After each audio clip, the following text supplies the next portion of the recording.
Mesdames, Messieurs, bonsoir. Nous poursuivons sur Médien TV notre couverture des événements suite à la tragédie d'Al Hawz. Et fait marquant aujourd'hui, Sa Majesté le roi Mohammed VI a présidé au Palais Royal de Rabat cette réunion de travail qui a été consacrée à l'activation du programme d'urgence pour le relogement des sinistrés et la prise en charge des catégories les plus affectées par le séisme donc d'Al Hawz, et qui a fait l'objet, rappelons-le, d'instructions du souverain lors de la première séance de travail présidée par Sa Majesté le 9 septembre, donc le samedi, au lendemain des faits de cette tragédie qui a frappé notre pays. Beaucoup d'annonces très importantes à l'issue de cette réunion à laquelle bien sûr ont assisté des membres du gouvernement avec à leur tête le chef du gouvernement Aziz Akhnouch.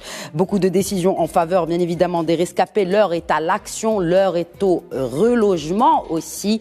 Des actions qui vont être prises incessamment sous peu dans les plus brefs délais, que nous allons bien sûr discuter en compagnie de mes invités ce soir. Il s'agit de reloger, il s'agit aussi de protéger l'enfance meurtrie mais aussi traumatisée. Il faut la protéger de tous les dangers. D'ailleurs, dans ce sens, Sa Majesté le roi, et on connaît sa sollicitude envers les enfants marocaines et marocains, lors de cette réunion a évoqué ce sujet prioritaire et crucial qu'est la prise en charge immédiate des enfants orphelins qui se retrouvent aujourd'hui, bien évidemment, sans famille ni ressources. Et dans ce sens, un projet de loi verra le jour sur instruction de Sa Majesté dans les plus brefs délais aussi. Et on en parle aussi dans cet événement parce qu'il y a urgence. J'accueille pour le débat de ce soir Ali El-Harichi. Bonsoir. Bonsoir Khadija. Je rappelle que vous êtes doyen de l'Institut des sciences politiques, juridiques et sociales de l'Université Mondiapolis. Un plaisir de vous retrouver. Merci pour l'invitation. Nous avons également avec nous un des acteurs associatifs phares. Elle est présidente de l'association Al-Karam pour la protection de l'enfance. Elle est également membre du bureau du Conseil économique, social et environnemental. Karima Mkika, bonsoir. Bonsoir Khadija. Bienvenue à vous sur ce plateau. Merci beaucoup. Nous l'avons vu, et d'ailleurs, Sa Majesté le roi aujourd'hui a félicité ce peuple marocain pour ses actions diverses de solidarité. Il y en a eu sous toutes les formes, et le génie marocain a une nouvelle fois démontré qu'il était capable de relever tous les défis, même en moment de crise et face à cette adversité inédite qu'a représenté ce séisme. Présenter des solutions innovantes pour répondre aux besoins immédiatement. Il s'agit d'un collectif, si on peut l'appeler ainsi, Média Alaoui, un collectif d'ingénieurs qui se sont mis à la tâche au lendemain du séisme pour mettre en place séisme.ma pour rapprocher les victimes de ceux qui veulent aider réellement. Bienvenue à vous, Média Alaoui, sur ce plateau. Merci beaucoup, Khadija. Il est coordinateur central de la Ligue marocaine pour la protection de l'enfance. Il est avec nous depuis Agadir. Yassine Brahim, bonsoir et merci de vous joindre à nous également par téléphone. Bonsoir. Alors, Ali El-Harichi, ces annonces sont cruciales aujourd'hui. Certes, le temps est au secours des victimes. Et aussi le temps est pour gérer tous les décombres. D'abord, rappelons-le, les routes ont été déblayées. Aujourd'hui, toutes les routes, et ça a été annoncé hier par la tutelle, par le ministère de l'Équipement, toutes les routes ont été ouvertes. Et avec cette deuxième réunion, aujourd'hui, on parle de demain, du lendemain du séisme. On parle de reloger les victimes. Et ces annonces, on peut-être évoquer quelques chiffres. Il s'agit de 50 000 logements qui sont concernés. Pas totalement effondrés, mais certains en partie, d'autres totalement. Et les aides seront différentes selon l'état de dommage sur chaque construction. D'abord, comme vous avez dit, aujourd'hui nous sommes dans l'action. Le Maroc démontre que c'est un État fort, c'est un État qui agit. à chaque moment, il y a une action. Après les premiers secours, après les besoins, c'est-à-dire les premiers besoins des citoyens qui ont été malheureusement touchés par ce sinistre, aujourd'hui, ces citoyens sont dans un moment de peur, de crainte, l'hiver qui s'approche, et puis qui ont perdu leur maison. Vous avez parlé, on parle de 50 000 logements. 50 000 logements, si on considère une famille de 5 ou 6 personnes, et on parle même de plus, on est déjà à entre 250 000 à 300 000 personnes. C'est-à-dire dans un espace spatial très dur, surtout au moment de l'hiver. Il fait très froid, il neige, il pleut. D'où le fait de passer à l'action immédiatement. Donc, le Maroc est un État qui est dans l'action et Sa Majesté, que Dieu l'assiste, le démontre avec ses actions qui sont... À chaque moment, il y a une action. Aujourd'hui, dans ce communiqué et dans cette réunion de travail, l'action primordiale, c'est de reloger ces personnes-là. Donc, d'abord, il faut les tranquilliser. Ces personnes-là sont tranquillisées puisqu'on parle non pas seulement de relogement, parce qu'il faut les reloger, avant de reconstruire. Il y a une reconstruction et il y a une aide qui est déjà chiffrée, je pense de 140 000 dirhams pour les logements qui ont été totalement détruits et 80 000 pour ceux qui ont été touchés, c'est-à-dire qui sont toujours là. Et pour couvrir les frais de réhabilitation de leur logement, c'est 80 000 dirhams. Exactement, avec une aide d'urgence de 30 000 dirhams par ménage. C'est-à-dire d'urgence, qui va être octroyée aux ménages, et c'est ce qu'on lit dans le communiqué. Donc, la reconstruction va se faire avec célérité, avec efficience, avec efficacité, et en attendant, il y a le relogement de ces personnes, et on voit dans le communiqué, ces personnes-là vont être relogées dans des conditions qui sont dignes. On parle de la dignité. Ce n'est pas reloger seulement les personnes, mais vraiment pour que ces citoyens sentent que le Maroc, tous les Marocains sont avec eux. Et puis l'action, c'est-à-dire royale, je dirais, elle va dans ce sens-là. Maintenant, il y a un sujet qui, quand même, qui fait très mal. D'une part, c'est des orphelins. C'est des orphelins non pas abandonnés à leur sort, puisqu'on parle on leur a octroyé le statut de pupille de la nation, mais il y a des orphelins, il faut penser à leur avenir, mais il y a aussi ces enfants-là auxquels on a vu un traitement médiatique, malheureusement, qui a été Nous allons y revenir, mais je voudrais juste, vous avez parlé de dignité, oui, et les mots sont très forts dans ce communiqué, à l'issue, rappelons-le, de cette réunion de travail présidée par Sa Majesté le roi Mohamed VI, aujourd'hui à Rabat. On parle d'équité. Oui.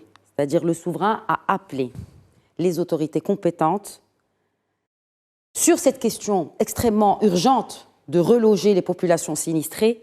Cette opération doit s'effectuer dans les conditions nécessaires d'équité et d'écoute permanente des besoins des populations concernées. Donc là, on a l'équité et l'écoute. C'est extraordinaire et c'est l'un des principes de la Constitution marocaine. C'est l'équité et l'égalité entre tous les citoyennes et les citoyens. D'autant plus que ce sont des citoyens qui sont vraiment après un désastre, c'est-à-dire qui ont subi...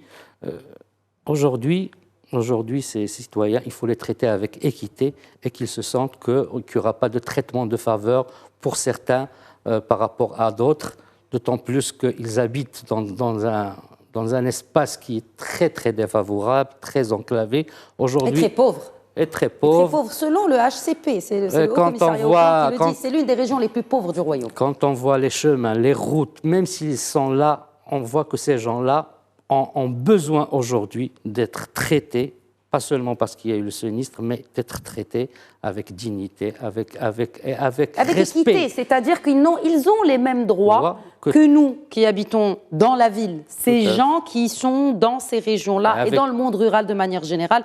Et le souverain n'a cessé d'appeler à désenclaver ce monde rural et surtout à intégrer ce monde rural dans l'économie nationale. C'est le principe de la décentralisation au Maroc qui vient dans l'article 1er de la Constitution, d'une régionalisation avancée. Pourquoi on parle de régionalisation? Pour prendre en charge ces régions-là et pour éviter toutes les disparités spatiales. Donc maintenant, c'est le moment de les traiter avec équité et surtout avec respect. Il faut respecter ces gens-là.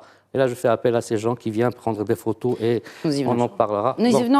Voilà, justement, c'est un sujet à polémique, mais malheureusement, c'est la vérité, c'est l'actualité aussi. C'est pour cela que nous en traitons dans cette émission. Juste avant de parler justement de ces orphelins, de parler de cette instrumentalisation du drame pour des ambitions personnelles et purement économiques, voire même pour le gain. Ça a un coût de reloger, de reconstruire. Alors, il a été précisé que les moyens financiers qui vont être justement débloqués pour ce programme seront mobilisés d'abord par les fonds propres de l'État et ensuite des organismes publics et aussi ouvert aux contributions provenant des acteurs privés et associatifs. D'ailleurs, on ne le rappellera jamais assez, il y a un compte qui a été créé à cet effet par Banque El Maghreb, la Trésorerie Générale du Royaume. Tous les moyens ont été mis en place pour réceptionner les dons. Encore une fois, je fais cet appel à travers cette émission. Donnez, donnez, donnez. Tout montant est important. Et aussi, les pays frères et amis qui le souhaiteraient peuvent aussi contribuer à reloger et à reconstruire cette région meurtrie. D'ailleurs, le souverain a adressé ses remerciements les plus sincères à ses pays frères et amis qui proposeraient ce genre d'aide. Donc là, on est dans la logique de l'action. Faire une action, il faut avoir les moyens. Les moyens humains, ils sont là. Maintenant, les moyens matériels. Et ces moyens matériels, l'État, en tant qu'acteur principal, va participer. D'autant plus qu'on parle de l'État social. Même avant ce sinistre, on parle de l'État social qui prend en considération tous les citoyens et les citoyennes. Maintenant, il y a un sinistre, il y a une catastrophe naturelle et il faut que l'État contribue et c'est l'État qui va contribuer. C'est vrai que ça va changer beaucoup de... à commencer par le projet de loi de finances 2024. Il doit être certainement revu. On est dans le conjoncturel. C'est vrai, Dieu a fait que pendant ces 4 dernières années, il y a eu la Covid, il y a eu la sécheresse. Et à chaque fois, l'État doit participer. Maintenant, la participation va être énorme et c'est le rôle aussi de l'État. Les organismes publics aussi, c'est le rôle de participer. Et il y a l'acteur associatif et puis l'acteur privé. Nous sommes tous des Marocains, nous partageons un espace commun, nous partageons une terre commune que nous aimons. Nous avons montré, les Marocains ont montré cette solidarité, cette générosité et puis cet amour d'autrui. Et c'est extraordinaire quand on voit certaines personnes qui donnent, et qui, jeunes, moins jeunes, vieux, des images quand même qui nous ont marqués et qui nous ont montré la force de ce pays. La force de ce pays, d'abord dans ses institutions et puis dans sa population. Maintenant, il y a aussi, pas un appel, il y a un remerciement par Sa Majesté de tous les pays, au nom des Marocains et des Marocains de tous les pays, frères et amis, qui veulent participer à cette action que mène le Maroc. Et comme j'ai dit au début, le Maroc est un pays, aujourd'hui, est un pays fort, est un pays, c'est la 5e puissance économique en Afrique, c'est un pays qui est en train de tracer son chemin. Malheureusement, il y a cette catastrophe naturelle qui arrive et il essaie d'y répondre, bien sûr. On ne peut pas répondre seul, il y a toujours, on peut être aidé par des frères et par des amis, et c'est tant mieux, mais toujours dans le respect. Le même respect que nous avons pour les citoyens qui ont été touchés, pour les Marocains, doit être dû au Maroc en tant qu'État institutionnel, en tant qu'État qui a un régime qui répond au moment. Alors justement, un régime qui répond, qu'est-ce qui fait que... qu'est-ce que change à l'action le fait que ce soit Sa Majesté le roi Mohammed VI lui-même qui supervise le suivi de l'application de ces instructions et notamment sur cet aspect de l'immédiat de l'action? D'abord, Sa Majesté est le chef de l'État. Donc, le titre de chef de l'État, c'est lui qui dirige le pays. Et quand la confiance et l'amour que porte la population du Maroc au roi, en tant que chef de l'État, en tant que commandeur des croyants, fait que quand une action est menée par Sa Majesté, par une action royale, tout le monde suit et respecte ce qui doit être fait. Ce qui est dit est réellement articulée sur le terrain. Et c'est tant mieux. Donc c'est comme un chantier royal. Aujourd'hui, c'est un chantier royal au moment d'une détresse collective du peuple marocain. Une chose est sûre, que ce qu'il a appelé de ses voeux est martelé et répété de désenclaver le monde rural, et notamment cette région d'Al Haouz, mais aussi Taroudant, mais aussi Ouarzazate. C'est-à-dire, là on va voir une émergence de ces régions montagneuses, très belles d'ailleurs, oui. et de leur population, et aspirer à cette classe moyenne rurale, tant espérée par le dans le relogement, respecter l'aspect naturel, c'est-à-dire la caractéristique de la région. C'est-à-dire la reconstruction en prenant, bien sûr, avec toutes les normes techniques, architecturales, ingénieurales, topographiques, et de stabilité de terrain, mais en respectant aussi la nature et la caractéristique de cette région. Et cela fait, bon, c'est vrai, tout malheur est bon, mais je dirais quand même, si on voit tous les discours du roi depuis une quinzaine d'années, il a toujours parlé de ces disparités spatiales, de ces régions-là qu'il fallait les prendre en charge. La régionalisation avancée est l'une des lois qui ont vraiment, enfin, pas un projet, mais une loi qui est passée pour permettre aux régions de se prendre en charge et de répondre, parce que seuls les élus, et là j'appelle les élus, des régions qui connaissent leur région, qui connaissent les problèmes, parce que chaque région elle est différente. Si vous êtes à côté de la côte ou de la Méditerranée ou de l'Atlantique, c'est pas comme si vous êtes dans la montagne. Donc ce sont les élus qui doivent répondre, qui devaient répondre, et ils ont eu tous les moyens. Quand on voit la loi sur la régionalisation, la loi organique, enfin, les 3 lois qui ont accompagné en 2015 les préfectures et les circonscriptions, c'est-à-dire extérieures, dans les régions, il y a tous les moyens à l'acteur politique qui est élu de prendre en charge sa région. Et d'appliquer la loi. Et là, c'est-à-dire une loi, si même le président de région, il devient ordonnateur, c'est-à-dire il a ce statut-là, et ce qui est très important, ce qui n'existait pas dans les conseils de ville ou dans les conseils, c'est-à-dire les communes. Et ça nous montre parfois cet écart-là entre prise de décision qui vient du chef de l'État, du roi, et parfois, quand on est dans la décision, on est dans la démocratie, et tant mieux à des élus, mais parfois, il y a beaucoup de lenteur dans l'application, de la prise en charge. Pourquoi ces routes sont comme ça? Pourquoi il y a beaucoup de choses qui n'ont pas été faites? Parce qu'il faut se poser la question. Il y a aussi la responsabilité et la reddition des comptes. C'est après. Non, c'est après. Maintenant, on est dans l'action. Exactement. Bravo. Et d'ailleurs, bon, alors on est dans l'action. On appelle Karim Mkika, vous qui êtes membre du CESE, et d'ailleurs le Conseil a publié plusieurs études dans ce sens. Et vous êtes aussi président de la SOSET sur ce plateau-ci en tant qu'acteur associatif, Al-Karam, pour la protection de l'enfance.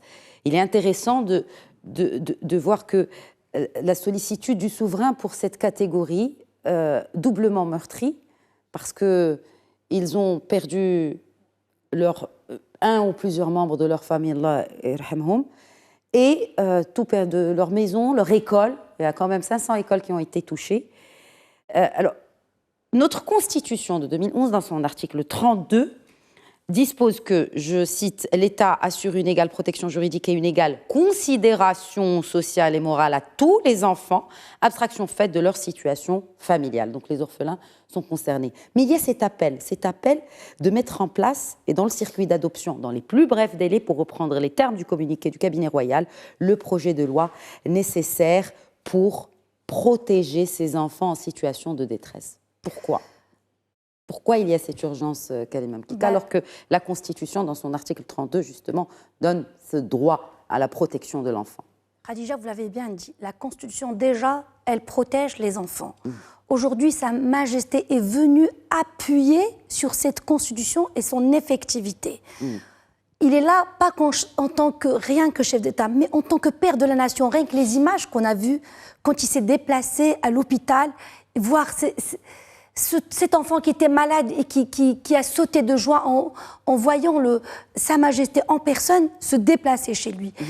Aujourd'hui, quand on voit ça, là, il nous demande. C'est fini, on va faire plan d'action, stratégie, mais maintenant, il faut qu'on passe à l'action. Il faut une vraie gestion axée sur les résultats. Et une équité, vous l'avez bien dit, les enfants sont égaux, qu'on soit du nord, du sud, du rural, de l'urbain, un accès au logement, un accès à l'école, un accès aux soins. Et c'est là, aujourd'hui, même c'est chiffrable. On est arrivé avec un budget déjà pour le court terme, et c'est sûr que maintenant, il y aura sur le moyen et le long terme. Parce qu'un enfant, quand il est dans une famille, parce qu'aujourd'hui, il faut préciser que dans ces régions-là, ces enfants ne veulent pas quitter leur douar, leur famille, parce que l'intérêt supérieur de l'enfant, c'est qu'il reste dans son environnement familial, qui est aussi protecteur. Sauf des cas de force majeure, où il n'y a pas de famille. Là, vous avez entendu camps qui ont été aménagés par les forces armées royales. Voilà. Vraiment là, il faut les remercier. Vous étiez sur le terrain, vous avez vu cela. Nous avons vu, vraiment c'est remarquable. Ce qu'a fait l'armée avec même les assistantes sociales. Aujourd'hui, on voit la force de l'État. Maintenant, ce qu'il faut... Mais il y a des dérives. Comme partout. C'est-à-dire que je pense que le fait que quand même qu'il y ait à l'ordre du jour de cette réunion, non seulement le relogement de ces enfants, comme de toutes les familles qui sont sinistrées, qui ont perdu leur logement totalement ou partiellement, il y a à l'ordre du jour l'orphelin. Justement, cet orphelin, aujourd'hui, il a subi un traumatisme. Vous savez, un traumatisme suite à un tremblement de terre, c'est très, très fort. Aujourd'hui, la première des choses, c'est répondre à son... Il est dans une insécurité psychologique. Donc, Sa Majesté l'Ensro a répondu tout de suite, et même un projet de loi et ça, c'est magnifique, parce qu'on aura un vrai cadre protecteur de ces enfants. Parce que c'est très beau cet élan de solidarité, tout le monde est là, mais il faut y aller là où il y a un vrai besoin, et il faut y aller aussi là où l'intérêt supérieur de l'enfant, où les droits des enfants sont respectés. Ils sont fragiles, ils sont doublement fragilisés et c'est parmi les populations les plus exposées et vulnérables, et notamment à ces dérives. Et on l'a vu pas plus tard qu'hier, un numéro vert a été créé pour dénoncer des abus de tout genre. Parce que la toile a pu laisser, dernières 48 heures, de signalement, de harcèlement, je ne dirais pas d'acte de pédophilie, mais de tentative. D'ailleurs, un jeune étudiant, un jeune homme majeur, a été arrêté aujourd'hui même pour un poste présumé de harcèlement. Il a été arrêté à Rachidia par les autorités. Les services de veille de la DGSN ont fait leur travail. Il y a aussi des signalements qui ont été faits par des acteurs de la société civile par rapport à des manquements, d'abord au b.a.-ba de l'humanisme, à certains qui se sont déplacés sur place pour soi-disant faire de l'humanitaire, mais ça a dérivé. J'aimerais bien faire réagir Yassine Brahim. Aujourd'hui, ces orphelins sont certes exposés à certaines dérives, mais ils restent quand même protégés par la Constitution marocaine, protégés par la loi marocaine. Le Code pénal prévoit un article dans ce sens et qui, justement, sévit contre ces criminels et ces pédocriminels. Oui, alors voilà, bonjour tout le monde. Je tiens tout d'abord à m'excuser pour ce problème technique. Alors moi, j'ai suivi donc attentivement donc les discussions. C'est vrai, donc la Ligue marocaine pour la protection de l'enfance, comme vous le savez très bien, dès après la stratégie qui a frappé donc notre pays, malheureusement, la Ligue a pour la protection de l'enfance sous la conduite et la présidente de son Altesse, la princesse Zineb, a mis aussitôt un plan, un dispositif de mobilisation et de protection pour effectivement, disons, mobiliser tous les acteurs locaux et également régionaux. Et ça, conformément, bien sûr, aux orientations de Sa Majesté le Roi, c'est pour mettre en œuvre toutes les actions vraiment sociales qui permettent à ces enfants-là tout d'abord de les suivre, de les protéger, contre bien sûr, toutes les maltraitances et les différentes formes de violence. Bien sûr, comme vous le savez très bien, la Ligue, dans ce cadre-là, il a essayé de travailler, il a constitué des équipes sur le terrain pour vraiment faire appel, sensibiliser la population et aussi identifier s'il y a des orphelins, s'il y a des enfants en situation difficile pour les prendre en charge au niveau de nos structures. Donc, nous, vous savez très bien que la Ligue actuellement dispose de 18 centres actuellement, implantés dans les différentes régions du Royaume. Il y en a d'autres qui vont être... Est-ce que des orphelins ont déjà été pris en charge par votre association, par la Ligue, à ce jour, aujourd'hui, jeudi? Non, pas encore. C'est-à-dire, nous sommes mobilisés, on a mis tout le dispositif, mais on attend, parce que, comme vous le savez très bien, il y a une réglementation. Il y a tout d'abord, c'est l'ordre de placement doit normalement émaner du procureur du roi ou bien des autorités compétentes. Mais nous, à travers donc nos actions sur le terrain, on a constaté qu'il y a des enfants qui ont perdu leur famille, mais on attend. Mais il y a une chose peut-être qu'on oublie, c'est qu'il y a une solidarité familiale. C'est parce que nous voulons quand même, bien que nous sommes disposés à prendre ces enfants-là, mais nous voulons quand même voir.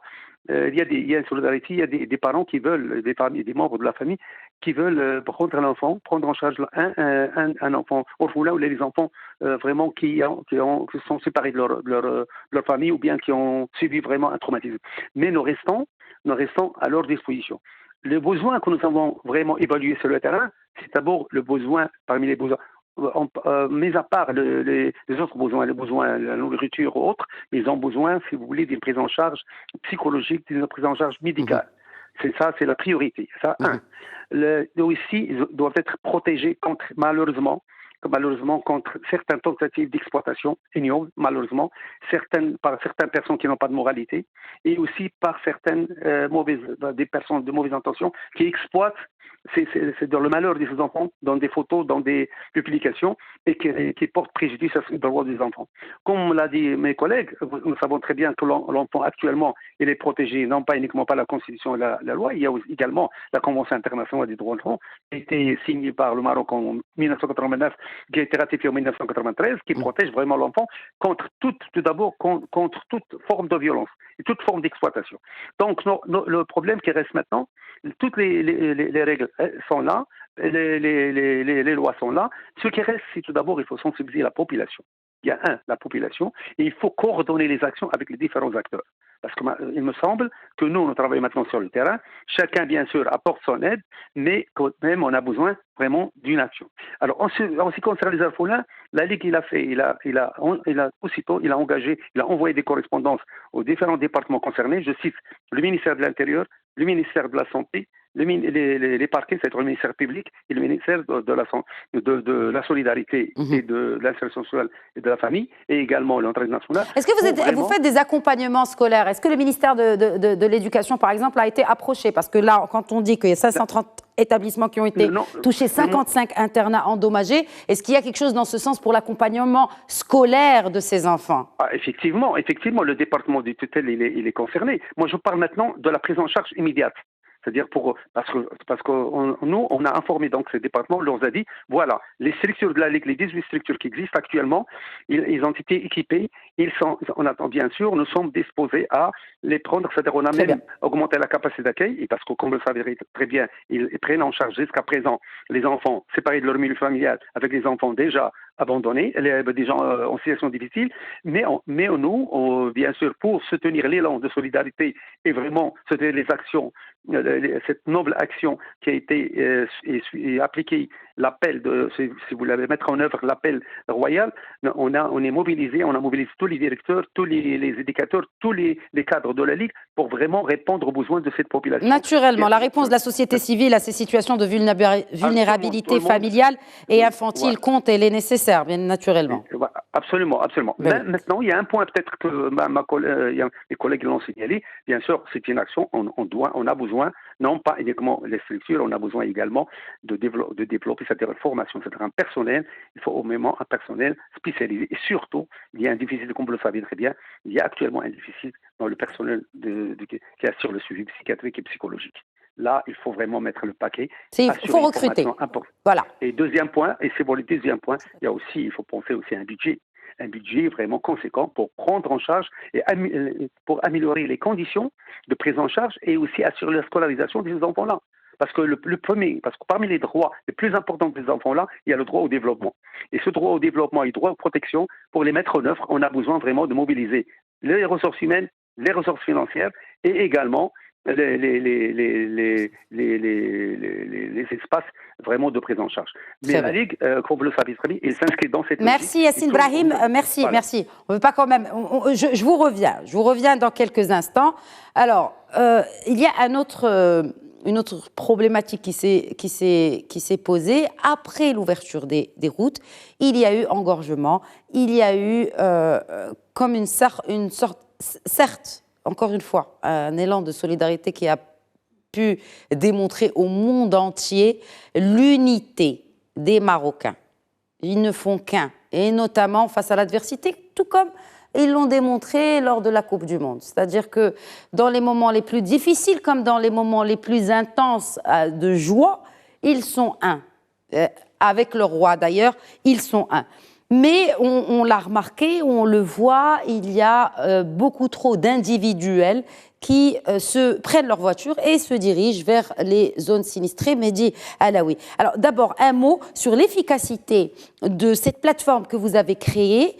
Est-ce qu'elle a servi? Parce qu'elle a été créée au lendemain, c'est cela, le samedi? Tout à fait. Séisme.ma. La journée du samedi, séismehub.ma. Merci de me corriger. Alors en fait, donc c'est tout simplement en fait un collectif de jeunes Marocains du Maroc et aussi de l'étranger. Franchement, on a vu des jeunes de la tech, de la diaspora, de Dubaï jusqu'à San Francisco, en passant par quasiment tous les pays. Moi-même, j'ai rejoint cette initiative, donc je l'ai découverte et je l'ai rejoint. Et donc en fait, l'objectif de cette initiative est relativement très simple. On a vu en fait ce beau élan de solidarité. Et on a aussi remarqué à travers justement les réseaux sociaux qu'il y avait des douars très bien servis et d'autres pas du tout servis. Et donc l'objectif c'était tout simplement d'essayer de dispatcher correctement ces aides et de fournir de la data. À qui? En fait, à 3 types d'acteurs. Donc aujourd'hui, on a les victimes dont les douars qui sont sinistrés. Donc, ce qu'on a fait à travers la technologie, on a récolté tout un ensemble de vidéos, de témoignages qu'on a localisés et qu'on a mis sur une carte, sur une carte interactive pour pouvoir les localiser. Sachant que vendredi soir, ces douars, d'El Haouz n'étaient pas connus sur Google Maps. Ils étaient inconnus sur Google Maps. Ils n'étaient même pas en fait desservis. Donc, ce collectif a permis donc de rassembler toute cette data-là, à peu près 8000 douars, et les a mis, en fait, les géolocalisés sur cette carte interactive. J'en profite pour aussi donner une très bonne information. Une personne de ce collectif qui travaille chez Google a pris l'initiative de le contacter. Un Marocain. Hein. Une Marocaine en particulier. Une Marocaine, voilà. Et je sens, voilà, on précise, le génie marocain partout. Exactement. Oui. Donc, dans l'immédiat, elle a contacté ses équipes de Google et elle a en fait permis le référencement de ces douars sur la carte. Aujourd'hui, ces douars sont référencés avec leur nom sur la carte de Google Maps qui est accessible à tout le monde. C'est déjà un exploit. Tout malheur est bon, parce qu'aujourd'hui, ces douars existent aussi pour beaucoup d'autres qui avaient oublié que ces douars existaient, que c'était joli de prendre des photos quand on était sur la route de Tizintast, mais qui sont les gens qui habitent dans ces petites bâtisses que les touristes... Pour rappeler justement l'importance de cette action-là, c'est qu'on avait le nom de douar, mais on ne savait pas comment y arriver. Maintenant, grâce à ce référencement-là, les personnes, les associations qui souhaitent aider peuvent y accéder plus facilement. Alors, pour revenir aux 3 acteurs, donc il y a ces personnes sinistrées d'un côté. De l'autre côté, au milieu, donc on a des associations et des groupes d'individus qui sont sur le terrain et qui opèrent. Et de l'autre côté... La Fondation Mohamed V est concernée parce que, vu qu'ils centralisent la collecte de dons au niveau, ils ont en tout cas fait cet appel, et franchement, ce serait bien qu'ils soient écoutés par les associations, par les personnes physiques. Vous voulez vraiment donner à titre anonyme, on n'est pas obligé de se prendre en selfie en donnant un panier à quelqu'un qui se retrouve sans toit, sans famille. Vous voulez vraiment le faire. La Fondation Mohamed V, pour la solidarité, a mis en place 2 emplacements, 2 locations, une au niveau de Taroudant, au siège de la province de Taroudant, et une au niveau de Sidi Ghanem à Marrakech. et à Tahennaout aussi, vous pouvez déposer là-bas. Pas besoin de vous déplacer sur place parce que vous encombrez les routes et parce que, effectivement, cela risque de poser des problèmes. Et ça a été le cas. Et vous vous mettez aussi en danger parce qu'il peut y avoir encore des éboulements de pierre. Oui, Mehdi, je vous laisse finir. Tout à fait. Dans ce sens-là, en fait, nous, ce qu'on a recommandé, c'est que les personnes qui ont envie de faire ces dons, qui les mettent à disposition en fait, d'associations et d'acteurs locaux pour pouvoir les dispatcher correctement. Autrement, comme vous l'avez dit, on est en train de faire l'effet contraire, on est en train d'engorger les routes qui sont déjà très très compliquées d'accès. Et effectivement, voilà, on n'est pas là en fait pour profiter de cette situation-là. Au contraire, on doit donner un coup de main, mais un coup de main constructif et non pas dans l'autre sens. Tout à fait. Alors, vous faites bien de dire que c'est contre-productif. Tout à fait. Parce que oui, on veut aider. Et j'aimerais bien rajouter, est-ce que cette carte interactive va servir après? Parce que, on va le rappeler aussi, cet élan de solidarité ne doit pas se terminer. On n'est pas sur une course de 100 mètres. Hein. C'est une course qui va encore durer. La solidarité notre solidarité à toutes et à tous doit se prolonger dans le temps. Comment une telle plateforme, maintenant bien sûr que toutes les routes ont été déblayées, Allahumma lak al-hamd, comment elle va servir pour plus tard, pour les aides plus tard, pour donner, pour accompagner ces enfants, que sais-je, peut-être pour les besoins de l'école. Et pour le relogement, tout à fait, merci. Pour le relogement et la reconstruction. Tout à fait, selon vous, Mehdi Alaoui. Comme vous l'avez dit, en fait, donc on n'est pas sur une course, on est sur un marathon dans lequel il y a plusieurs courses. Donc il y a la partie la plus urgente qui était de sauver les victimes. Il y a la partie en fait, de reloger très très rapidement et momentanément les différentes personnes qui ont perdu leur maison. Et donc c'est une multitude de courses. Le concept de la plateforme est relativement simple et il peut servir dans ces différents momentum. Et comme on a dit, c'est de connecter les gens qui veulent aider avec les acteurs locaux qui travaillent directement avec les victimes. Qu'on soit au démarrage, c'était les moments où on signalait les villages qui n'étaient pas encore desservis. Maintenant, on est en train de passer à de nouvelles étapes. Les personnes qui ont besoin, en fait, ne serait-ce que d'une tente pour pouvoir s'abriter. Et demain, en fait, tout type de besoins sont aujourd'hui collectés et mis en ligne sur cette plateforme en temps réel. Bien sûr, on les valide. Donc, on a un petit comité qui permet de valider en fait, les signalements et aussi les propositions d'aide. Et après, en temps réel, on va les mettre en ligne pour pouvoir en fait, apporter de la data, à la fois pour les autorités, pour les associations et pour l'ensemble de cet écosystème. Très bien. Alors, il y a un autre, parce que vous avez parlé de signalement, je ne peux pas ne pas évoquer cela. Il y a ça a aidé aussi à retrouver beaucoup de sinistrés. Ce sont ces appels faits par des audios, des messages audio, par des vidéos. Mais malheureusement, cela mène aussi à une autre dérive. L'autre dérive de l'accessibilité à la diffusion de l'information et à l'instant T et au sensationnalisme. Et j'en passe. Ali El-Harichi, vous êtes donc doyen de cet institut. Études politiques, mais aussi juridiques et sociales. Donc c'est un peu les trois aussi. Hein. Quand on parle de désinformation, il y en a beaucoup aujourd'hui. D'abord de la désinformation. Enfin, depuis le premier jour, d'ailleurs. Oui, depuis le premier jour. Juste pour revenir, d'abord, je suis fier de ce Maroc-là. Nous le sommes tous. De ce Maroc, malgré la détresse, malgré le mal, ce que nous avons subi, ce Maroc qui se relève toujours. Et sincèrement, tout à l'heure, quand on parlait des enfants, pour revenir, d'abord, la loi interdit la diffusion des mineurs, l'image du mineur. Même si vous êtes journaliste, vous n'avez pas le droit de diffuser l'image d'un mineur. Les mineurs, on ne peut pas diffuser leur image, c'est interdit par la loi. Il y a aussi, vous en parlez de la Constitution, la protection des caractères à données personnelles. Quand on dit qu'une personne, s'il ne l'autorise pas, il habite dans cette... Bon, c'est bien pour la data, mais quand quelqu'un vient avec ça, voilà, il habite dans ce... Non, on sait que c'est pas pour la data. Hein. Non.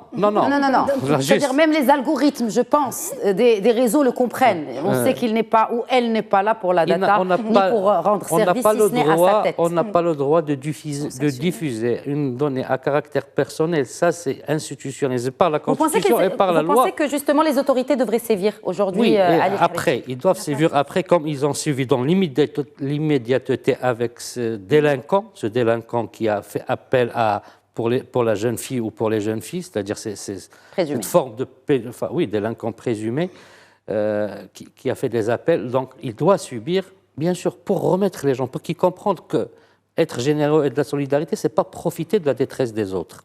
Certainement, il y a beaucoup de gens qui ont fait ça avec beaucoup de la générosité, avec un grand cœur, mais à un certain moment, quand on voit, quelqu'un qui donne du lait à un enfant comme s'il donnait ça à un chat, on a vu avec un carton de lait, ça fait mal au cœur. On voit un enfant qui est en train de boire dans un carton de lait, c'est désolant.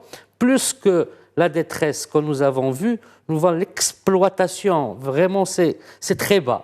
Et ces enfants-là doivent être protégés. D'ailleurs, la loi qui vient pour protéger ces orphelins et ces enfants, de les protéger de tout acte, c'est-à-dire de proximité. Vous n'avez pas le droit de toucher un enfant. Vous n'avez pas le droit d'embrasser un enfant, que vous soyez un homme ou une femme. On voit des gens qui viennent embrasser les enfants. Vous n'avez pas le droit de les toucher ni de les embrasser. Ce sont des enfants très vulnérables. Ils sont dans une situation de détresse, dans une situation malencontreuse. Nous avons mal pour eux. Si vous voulez aider ces enfants, soyez discrets et aidez-les discrètement. Donc, prenez des photos, vous, des selfies avec les images, avec la montagne, mais laissez les enfants... avec les décombres aussi. Non, en dehors des décombres. Vous savez, mais vraiment, laissez les enfants tranquilles. Oui. Et laissez les enfants tranquilles, je suis d'accord. Donc, de point de vue d'abord, la sociologie politique du Maroc, ou la sociologie rurale, comme nous l'avions appris avec Paul Pascan, qui a travaillé sur la région de l'Haouz d'ailleurs, c'est sa thèse. Donc, cette sociologie rurale, elle est très particulière. Les populations de ces régions-là, ils ont une particularité. Il y a un attachement à la terre d'abord, et un attachement aux coutumes, aux us. Et c'est-à-dire, quand on parle de coutumes et us de tout, c'est-à-dire comment habiter, comment... c'est-à-dire ce côté privé. C'est pour cela que nous avons 8000 villages. Quand on parle d'un petit douar, douar, ça veut dire c'est 5 ou 6 familles. C'est le père, les enfants. C'est ça c'est ça le monde rural. Le monde rural marocain, c'est toute une sociologie à comprendre et il faut savoir s'approcher de ces gens-là.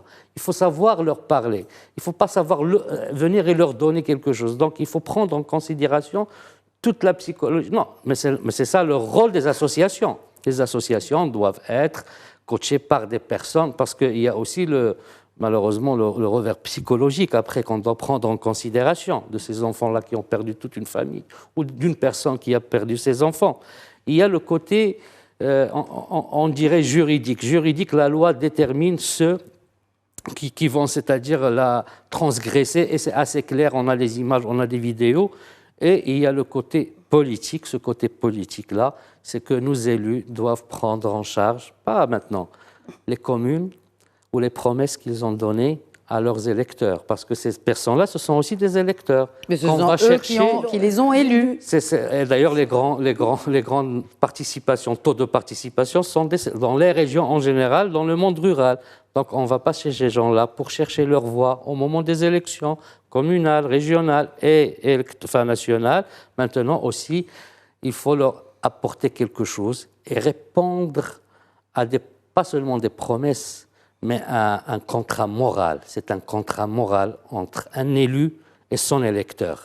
Et là, la rigueur, je reviens au dernier discours de Sa Majesté qui a parlé de la rigueur. Il faut du sérieux. Et le sérieux. Voilà.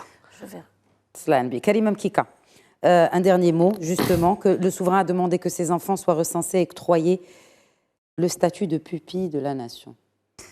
Écoutez, c'est la plus belle décision qui a été prise, parce que quand ils deviennent la pupille de la nation, ils sont protégés et il faut savoir que les enfants ne sont pas des cobayes.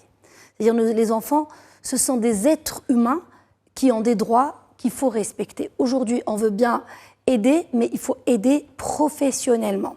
D'ailleurs, en 2002, je me rappelle, on avait un discours aussi de Sa Majesté sur le management associatif.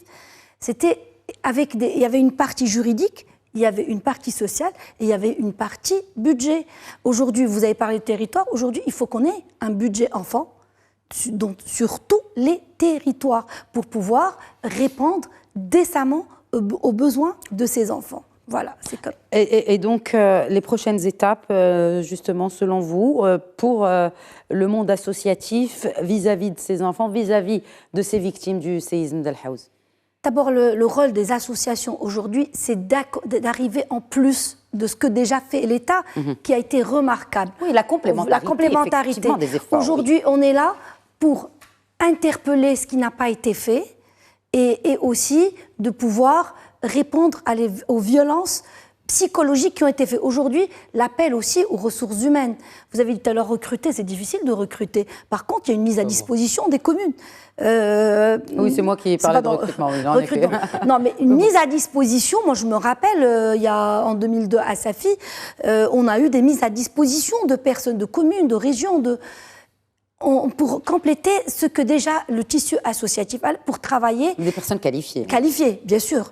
Pour travailler dans une gestion axée sur le résultat et avec un respect de la Constitution et des droits des enfants. Merci beaucoup, Karima. Un dernier mot, Mehdi Alaoui, vraiment en 2 minutes. Bien sûr. En fait, dans le discours, dans le communiqué qu'on a vu récemment de la dernière réunion de Sa Majesté, moi, j'étais marqué par 3 mots. Célérité, efficacité et équité. Et c'est dans ce sens-là, en fait, que j'ai une proposition de comment la technologie peut apporter de l'équité à ces citoyens marocains qui sont dans un contexte extrêmement difficile. Et tout à l'heure, vous l'avez dit, on a 3 priorités. 1, la santé. 2, l'éducation. Et 3, l'accès à la connectivité et l'information. Et donc, moi, ce que je propose de manière très spontanée, c'est de mettre en place, en fait, un dispositif sous forme de 3 conteneurs. Un conteneur qui permet d'apporter un dispositif de santé connecté. Un conteneur qui permet de faire une école connectée pour ses enfants, parce ça va prendre du temps de reconstruire. Et un dernier conteneur qui permettrait, en fait, d'apporter la connectivité et l'accès de ces populations à tout ce que les autres citoyens ont. Et ce que je peux dire par rapport à ça, c'est aujourd'hui, ça c'est quelque chose qui peut être fait made in Morocco et qui peut être très très rapide et qui ne coûterait pas très cher et qui permettrait à tous ces douars de devenir en fait connectés et devenir des ça accélérera leur connexion et des idouars, voilà. Et aussi, ça permettra aussi d'assurer une bonne gouvernance de toutes ces aides parce que de toute façon, en digitalisant les process, il n'y a pas de dérive possible. Merci beaucoup. Merci Ali El-Harichi.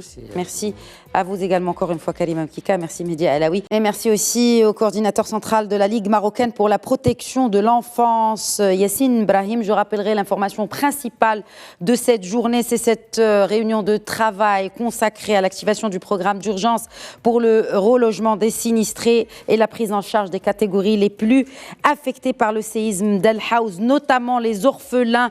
Et d'ailleurs, Sa Majesté le roi Mohamed VI a ordonné au gouvernement de mettre dans le circuit d'adoption et dans les plus brefs délais le projet de loi nécessaire à protéger de tous les risques et de toutes les formes de fragilité auxquelles ils peuvent être malheureusement exposés après une telle catastrophe naturelle. Je rappellerai aussi cette première version du programme de relogement qui prévoit pour environ les 50 000 logements totalement ou partiellement effondrés, d'abord une aide d'urgence de 30 000 dirhams aux ménages concernés, mais également une aide financière directe de 140 000 dirhams pour les logements totalement effondrés, 80 000 dirhams pour couvrir les travaux de réhabilitation des habitations partiellement effondrées. Ce sont les actions immédiates de reconstruction, mais en tout cas pour le relogement, tout doit être fait selon les cahiers des charges et sous une supervision technique, a insisté Sa Majesté le roi Mohamed VI lors de cette réunion, deuxième du genre qui se tient pour venir en aide aux populations sinistrées, deuxième qui se tient après celle de samedi au lendemain, quelques heures après ce séisme meurtrier qui a frappé cette région d'El Haouz. Merci beaucoup. Merci de nous avoir suivis. Très bonne soirée.